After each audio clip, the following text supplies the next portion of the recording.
Hello everyone, Assalamu alaikum. How are you all? I hope you are well. Welcome back to my channel in this new video. Today's video, how to add the Google Meet apps into Gmail. So let's started. At first, open your desktop. Now you can see add the Google Meet apps to Gmail. Now go into the Chrome browser. Now select from Chrome browser. Now click.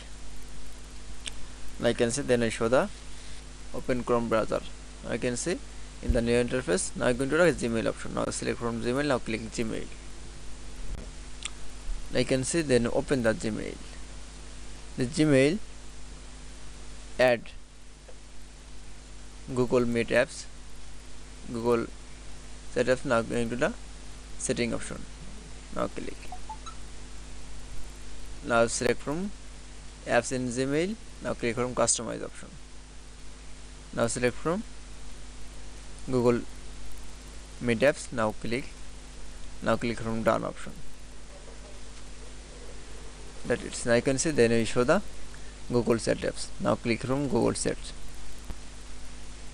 Now click from start set, browse space and interface.